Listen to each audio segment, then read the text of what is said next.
This may be the most nonsensical computer I've ever built, and my keyboard costs more than this thing did. So let's start with the exterior. It's rock a really beat up NZXT case that I picked up in Colorado back when I was working at a tech recycling center.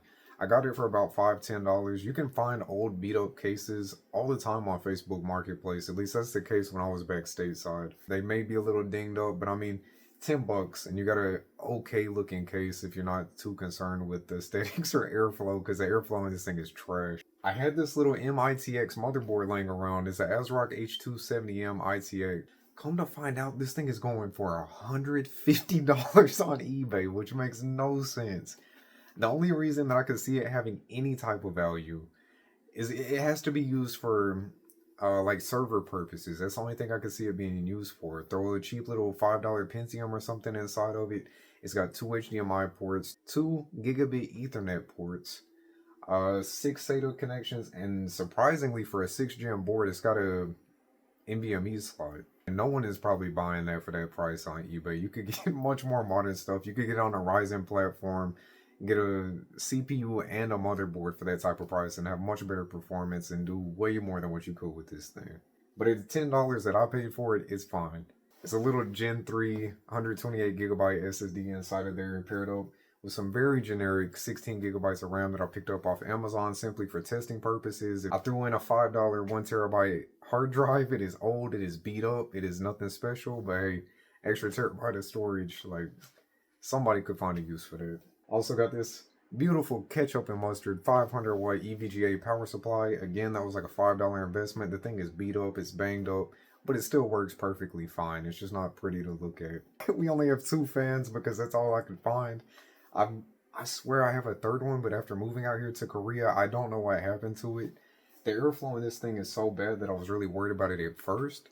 But after testing, with the components that's in there right now, it really doesn't matter. That i5 6600 4 cores, no hyper-threading, it's not pulling a lot of heat. The star of the show, of course, is this RX 5600 XT. I picked it up on eBay for like $75, $76 in an auction. And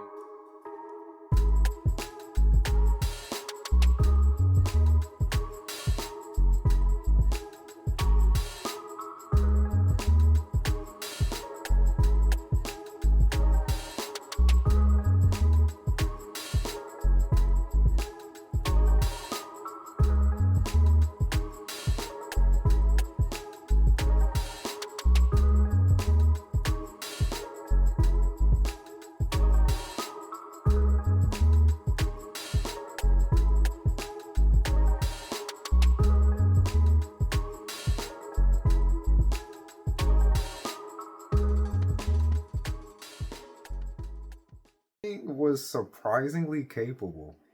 Of course, that CPU is holding this back. I'll throw up on screen. I did a little testing with this graphics card in a much more capable system with a Ryzen 5 5600X, 32 gigabytes, 3200 megahertz RAM, much more capable than what this thing is.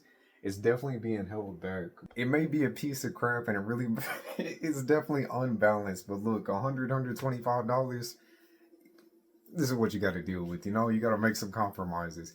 It is not pretty, it's not overly performant, but it does have a little bit of upgradability.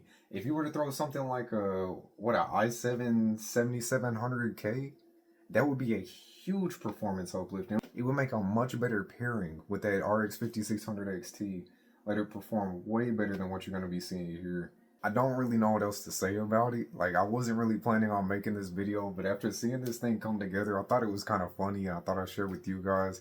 What you can get for $125 is somewhat surprising. But I'll stop rambling. Let's go ahead and get over here. I'll show you guys some of the benchmarks, how it was performing in a few games. I didn't do much testing, but I'm not too invested in this thing. If you guys want to see a follow-up, and I actually have it around still, let me know. I'll make it happen.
Damn it, Bobby.